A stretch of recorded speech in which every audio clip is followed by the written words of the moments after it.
Fine line between falling over and falling over.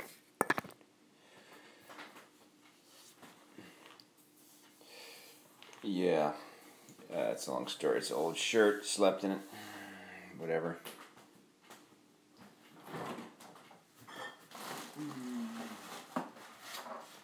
Breakfast in cognitive science. Coffee in cognitive science. Anyway.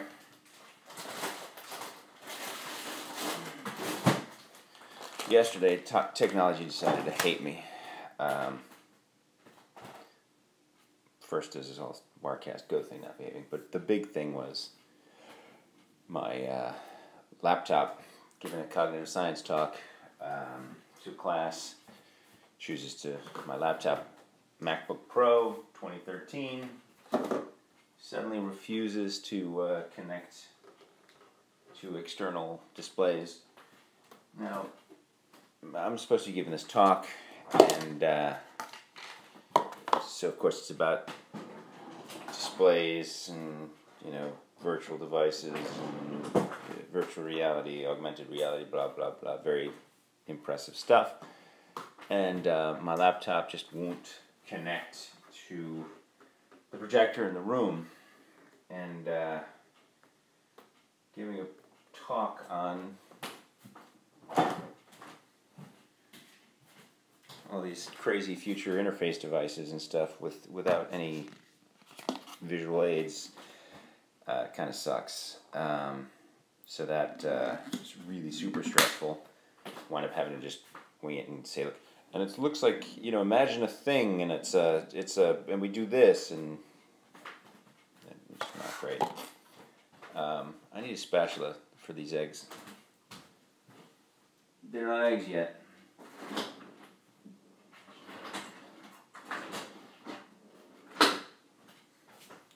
Well, they're already eggs, but they're still eggs. And I want them to be scrambled. Oh, spatula. This is the spatula. It's my spatula. Well, it's our spatula. But this is the egg spatula. It's silicone. It's like ADHD theater. Anyway, so I'm trying to give this talk, and my computer just won't connect to the monitor or the projector. So I'm freaking out, of course. I'm looking ridiculous and having to give this talk without projector. And the TA, her computer is connecting to this just all fine. And so I'm like, all right, reboot the computer, still not cool, blah, blah, blah. Whatever. Get back to my office, and then my laptop won't even connect, of course, to an external display. But then it won't even connect, it won't even like use its internal display. So now, my laptop's basically not quite a boat anchor, but it's acting as if it's still alive and all. I can, you know, caps lock key, and I connect a USB drive to it, and it's acting like it's there, but basically the display isn't working. It sucks. Reboot, stop, reboot, and eventually I get the display. I'm able to run a backup, pull my files off, which is good. Then my boss's boss's boss. My boss's boss. She's the boss. I get this phone call. I should say. I shouldn't have let the cat out of the bag on that one. Seen the cats around? Anyway, yeah, he's over there. I get this phone call. Hi, this is so-and-so. Would you like to talk to so-and-so? Like, how do I answer no to the boss saying, do you want to talk to the boss? Or someone saying, do you want to talk to the boss? Turns out the boss knows the boss's boss knows my name, knows me, doesn't realize there's another guy with the same name, who's actually the one she wants to talk to and stress how stressful your day should be. Anyway, so that adds to the excitement as well. And whatever. So my computer's messed up. It's got to go to back to the computer store and hopefully maybe get fixed. and thankfully my files and my thesis and all my stuff. And so technology was hating me yesterday. And I was trying to live stream last night and ramble about stuff. And for some reason my live streams on this channel have amounted to a video flash, and then they just, that's about it. That's probably what you get here today. So I'm just talking to myself. Alright, so cognitive science. What I'm interested in cognitive science, and cognitive science is a really, really big field, has to do with thinking. Science of thinking. Could be how people think.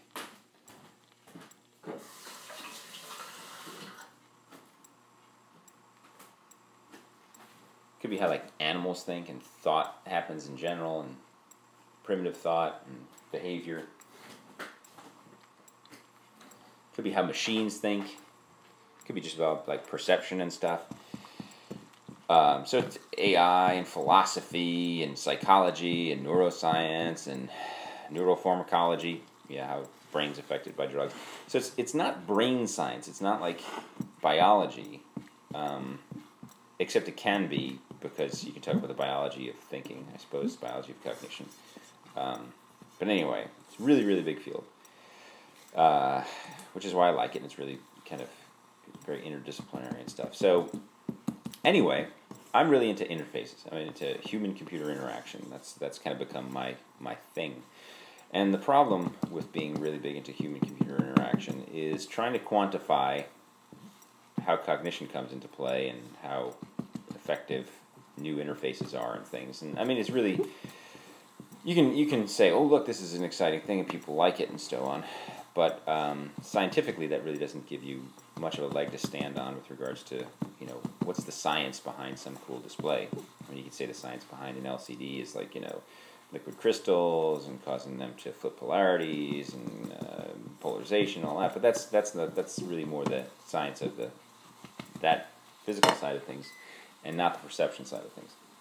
Now, be into HCI and visualization. That's the other thing that I'm into. So specifically HCI of visualization. So you've got lots and lots and lots and lots and lots of data, and you want to visualize it. You have these complex problems. You know, it could be anything. Could be internet traffic. Could be storm patterns. Could be, you know, consumer statistics. Could be you know, tweets about, you know, current events and anything.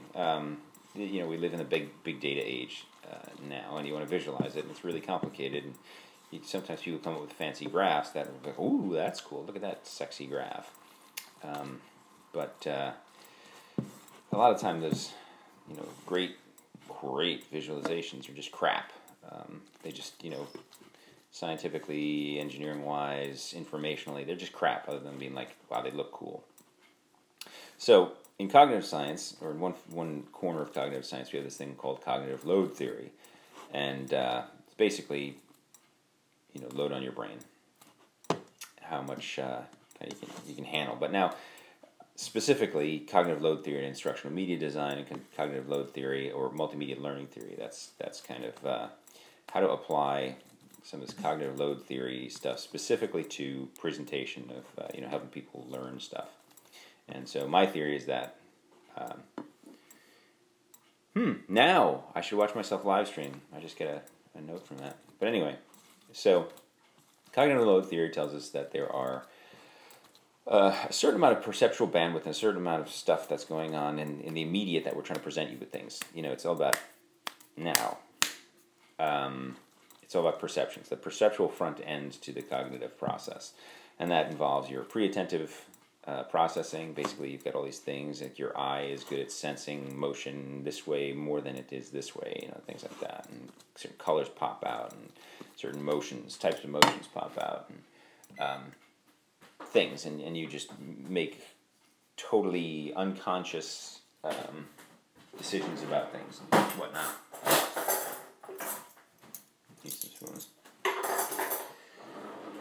And so that's this whole perceptual front end and short-term and working memory theory. And there's another theory that says you can only keep 7 ± 2 things That's the amount of space that typical people have in their short-term memory. So, put it another way. There's, imagine you presented with a string of numbers. And this is something called the N-back test, right? And you have to remember the whole string so you can you report to someone, is the number you're presented with right now the same as the number N back, right? So N being a number, so it'd be like a 3-back test, saying, okay, every time I show you a number, you have to click if it was the same as the 1, 3 numbers ago. And I guess people are supposed to be good for 7 plus or minus 2. The more challenged you are with regards to focusing your attention, the worse you do on the test. So I'm good for about 2 or 3. You know, statistically, I can guess about as good as the test is. So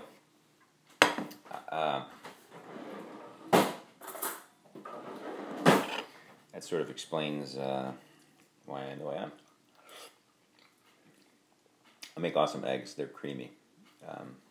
I cook them scramble them in the pan. Don't scramble in a bowl. But anyway, so cognitive load theory tells you got to take advantage of design around your limitations of your system.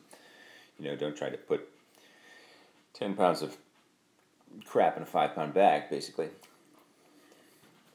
So anyway, it gives you something to hang your hat on with regards to like designing an interface. To say, okay, these are the things you have to optimize for, because you're just adding to the noise if you don't. Now, there are 3 types of cognitive load. I don't know why I like to use those 3 fingers, but it makes me seem cool.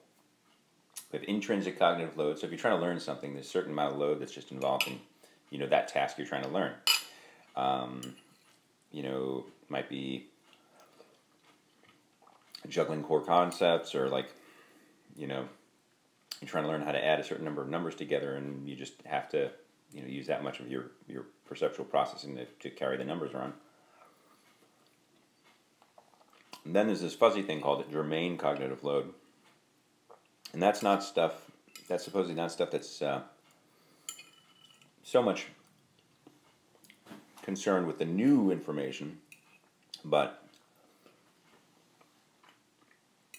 how much processing it takes to kind of turn that new information into stuff you can use long term. That's called the development of schemas and structures and things. But also, I can use stuff that you've already learned, how that makes, that adds to, or it's a certain amount of cognitive load that you're using during the test. So, for example, if I'm presenting you with numbers to add together, a certain amount of processing for you to go, oh, adding, what's that? Yeah, I remember that. So it's germane that you know how to pull up those concepts of adding. You're not learning how to add, but you have to be able to process. So anyway, it's germane to what you're trying to do. Then there's extrinsic, and extrinsic gets a lot of attention because it's easy to explain. Those are the things about the task, or about the particular learning environment, that have nothing really to do with the specifics of what you're trying to learn, or how your brain works. And how your brain works, yes, it does.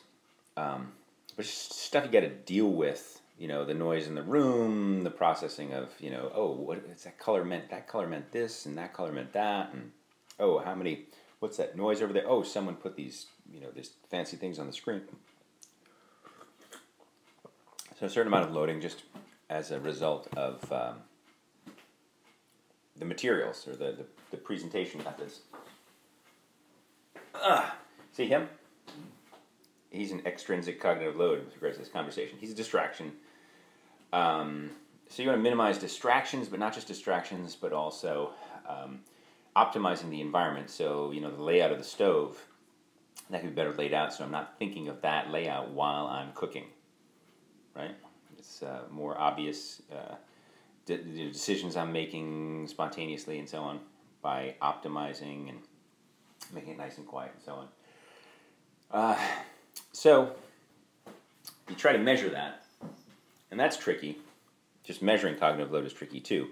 You measure performance. That's easy. You just give someone the same task, and then you see how well they did. In testing with cognitive load theory, you just kind of add certain factors, and you see did you do better, did you do worse? Add a distractor and see did your performance on that same task drop. So normally testing for extrinsic cognitive load is the same task twice, and then just factor that one thing. And type of distractions is like splitting attention is the big one. Split your attention between this and that, and it could be between two pieces of material and switching back and forth, or the layout, or it could be switching your attention between what you need to be focused on and what you're randomly focused on. So that's some of the things in extrinsic cognitive load. So you measure performance.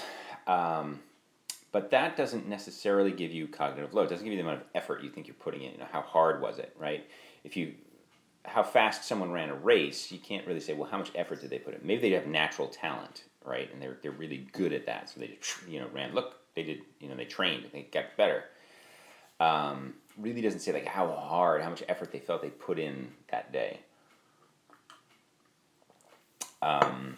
So it turns out in the case of cognitive load theory, there's a bunch of different ways you can test for that mental effort and cognitive loading. That's not performance testing. You can give people something that distracts them, a task to do, that you do in the background, so you're not concentrating on it. Like say, while I'm doing this video, I'm tapping my hand over here, and I'm measuring how steadily I'm tapping my hand, and everything from like the tempo to the amount of pressure and the volume and how hard I'm hitting and all that. My goal is to keep that perfectly steady while I'm talking to you. And as it fluctuates, you can say, oh, my cognitive load must be going up and down because I don't have the processing available to put into the background task. So that's one test. And then like how much my pupils wander around or dilate or do different things, how much, MRI, you can measure activity in your brain. And those things are a pain in the butt, and a lot of them are intrusive. Right? They take away from the task themselves, so they're not ideal. There's another one that's not ideal either, but it seems to be just as effective according to the literature. So I'm going to probably use that. And you survey people during the test or after the test, or you inject it in just enough to say like, oh, how did you feel about the amount of effort that this presented? And there's this number of scales and a proper way to present it and so on. That's kind of accepted, and so it's a self-reported survey of mental effort. So that's cool. You measure. You get a graph. Then you have mental effort on one axis, and you have performance on the other. And you want to optimize for the two of them. They should wind up in if they're both positive and they're up here, and you're saying, yeah, I put in lots of effort, or I put in very little effort. You switch them around on the graph. Very little effort, and my performance was fantastic. That means very little cognitive load, or kind of thing. And if you're like, oh, I put in lots of effort, my performance really sucked, that must have been effective. Lots of cognitive load on you. So that's his name, Fred Paas, Paas, is the guy. I think it's Fred, who set up that scale. So I reference him a lot, and then there's obviously Sweller and Meyer. I always just my go-to guys. Sweller, cognitive load theory and instructional media design, and Paas worked with him and all kinds of things. And this Meyer, who was the editor and the proponent on the whole cognitive Cambridge Handbook of Multimedia Learning Theory. So they're my Laurel and Hardy, my Lennon and McCartney. Except they didn't work together. Well, maybe they worked a little bit together. Occasionally, you see like somebody's papers on it in somebody else's journal. So they're my go-to guys with regards to cognitive load theory. So I'm trying to apply this and use this in testing my new environments for visualization and all that. And maybe you'll get to see one of those. Hopefully, if you Google MPAC Campfire or Amherst Campfire or RPI Campfire, you can see this device that I'm working on over the last couple of years. It's sort of a small-scale panoramic screen that also involves projection on the floor, and it allows you to kind of create these objects rather than environments, or kind of environments that you can explore data in and geospatial visualizations in and all that. And I'm trying to like prove that certain aspects of it, edge effects and geometric and spatial effects, how they impact your ability to process stuff. So, yeah, I've rambled on enough. You saw me eat my eggs. Hopefully it wasn't disgusting. You met my cat. You saw me drink coffee. I talked about cognitive load theory. And yeah, and hopefully this live stream didn't bore you to tears, but if it did, well, you watched it at least. You might have learned something. And let me know what you think of like these random chats. I don't know how many people are viewing. Probably nobody. It's probably didn't even record. Maybe we'll do some music production next time so I can earn the fact that I'm wearing a weird, stupid dubstep t-shirt. Dubstep is so 3 years ago. Alright, till next time. This is Eric, a.k.a. Eraser Mice, here on LearnMax, and from Eraser Mice Studios, Eraser Mice Labs, whatever. Okay.